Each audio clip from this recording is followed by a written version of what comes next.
साथियों, 2023 में विधानसभा के कई राज्यों में चुनाव होने वाले हैं और 2024 में लोकसभा के चुनाव होने वाले हैं।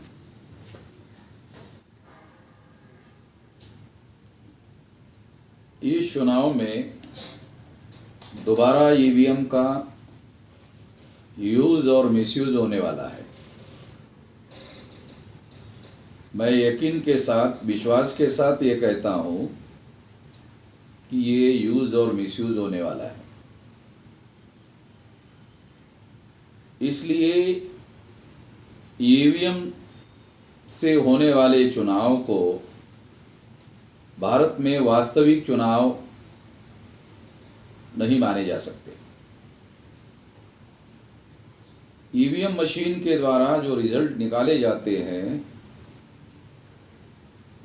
वो रिजल्ट भारतीय प्रजा के वास्तविक इच्छा का प्रतिनिधित्व नहीं करते, वास्तविक ओपिनियन का प्रतिनिधित्व नहीं करते।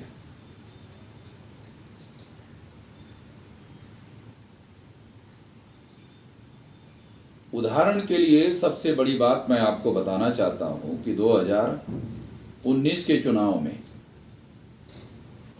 नरेंद्र मोदी के चुनाव क्षेत्र में वाराणसी में 1,86,000 वोट ज्यादा निकला। नमूने के तौर पर अगर इस बात को हम लोग ग्रहण करते हैं तो ये प्रमाणित हो जाता है, ये सिद्ध हो जाता है कि ईवीएम में घोटाला करके चुनाव हो रहे हैं। ईवीएम आने के पहले भारत में बाइपोलर सिस्टम अवेलेबल नहीं था, द्विदलीय तंत्र उपस्थित नहीं था। मगर ये द्विदलीय तंत्र जो है वो ईवीएम के द्वारा स्थापित किया गया। वो तंत्र ये है कि 2004-2009 में कांग्रेस ने चुनाव जीता और 2014 और 2019 में बीजेपी ने चुनाव जीता। इसलिए ये बात प्रूव हो जाती है, ये सिद्ध हो जाती है कि ईवीएम की वजह से दो दलीय सिस्टम जो है सामने आ रहा है, जो 2000 तक उपलब्ध नहीं था।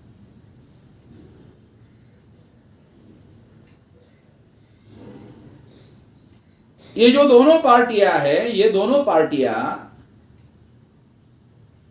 ये मनुवादी पार्टियां हैं और ये जो मनुवादी पार्टियां हैं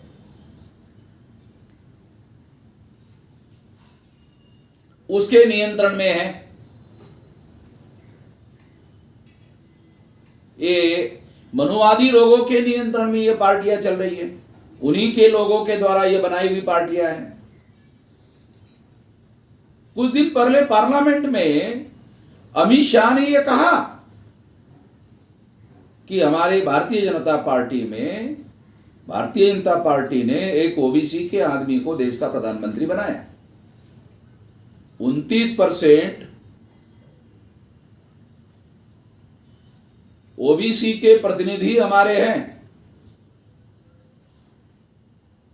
यदि 29 मिनिस्टर है, ऐसा वो कहते हैं। अगर ऐसा है, प्रधानमंत्री भी है, 29 मिनिस्टर भी है, प्रतिनिधित्व भी है, प्रतिनिधित्व का क्या मतलब है? अगर वो अपने हक और अधिकार के बारे में बोलने का अधिकार उनको दिया गया, अगर वो बोलते नहीं है तो उनको प्रतिनिधि कैसे कहा जा सकता है? सबूत के तौर पर मैं बताना चाहता हूं कि ओबीसी की जाति आधारित गिनती का मुद्दा है। अगर मान लो प्रमाणशील न्याय देने का सिद्धांत लागू करना है। लोकतंत्र है, प्रोपोर्शनेट रिप्रेजेंटेशन देने का मामला है। अगर ये मामला सामने आए तो ये तो गिनती करने के बाद ही पता चलेगा। और अगर देश का प्रधानमंत्री ओबीसी का हो और 29 मिनिस्टर ओबीसी के हो और 29% प्रतिनिधित्व भारतीय जनता पार्टी में है और उनको बोलने का ही अधिकार नहीं है, इसको थोड़ी प्रतिनिधित्व माना जाएगा। ये तो केवल संख्या है। संख्या और प्रतिनिधित्व ये दो अलग अलग बातें हैं। बाबा साहब अंबेडकर ने इसे नॉमिनेटेड रिप्रेजेंटेशन कहा। भारतीय जनता पार्टी के जो 29% एमपी है, 29 मिनिस्टर है, ये नॉमिनेटेड है। एंड दोज हु नॉमिनेट, जिन्होंने उनको नॉमिनेट किया उनका पावर है, मनुवादी लोगों का पावर है, इसलिए उनकी संख्या है। और फिर भी उनको बोलने, इस वजह से उनको बोलने नहीं दिया जाता। जब बोलने नहीं दिया जाता तो क्या मतलब है?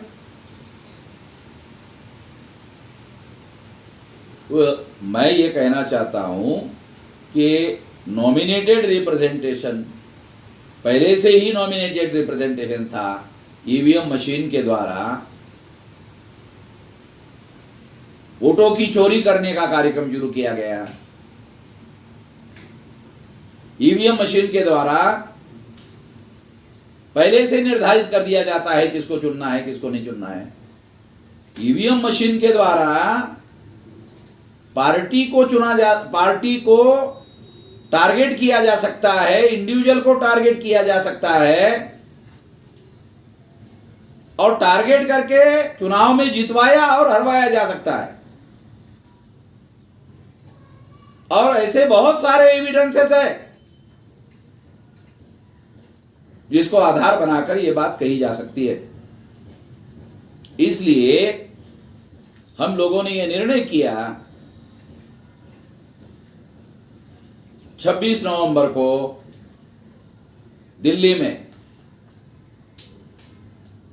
लाखों लोगों का मोर्चा चुनाव आयोग के ऊपर लेकर जाया जाएगा कि लोकसभा का चुनाव बैलेट पेपर पर होना चाहिए, या जो ईवीएम मशीन के द्वारा ईवीएम मशीन में जो वोट डाले जाते हैं और जो पेपर ट्रेल में डाले जाते हैं, दोनों की गिनती होनी चाहिए। और दोनों की 100% गिनती होने के बाद उसको टैली करना चाहिए। जब तक ऐसा नहीं होता तब तक ये वास्तविक चुनाव नहीं माने जा सकते। इसलिए हम इसके विरोध में हैं और इसका विरोध करने के लिए लाखों की संख्या में लोग सारे देश भर से, मैं देश भर के लोगों को, सारे देश के लोगों को, 32 स्टेट के, 567 स्टेट के और जो नए जिले तैयार हो रहे हैं, दिसंबर तक हम लोग 729 जिलों में हमारे संगठन का जाल तैयार कर रहे हैं। उसमें से सारे देश भर के लोग जो है वो उसके विरोध में आंदोलन करने के लिए दिल्ली में लाखों की संख्या में आए और चुनाव आयोग के ऊपर हमें ये मोर्चा लेकर जाना है। मैं तमाम भारत के लोगों को अनुरोध करना चाहता हूँ और ख़ास तौर पर SC ST OBC minority कुनबी Maratha लोगों को अपील करना चाहता हूँ कि वो सारे लोग जो है दिल्ली में चुनाव आयोग के ऊपर मोर्चा निकालने में लाखों की संख्या में सहभागी हो। इतना ही मैं कहना चाहता हूँ।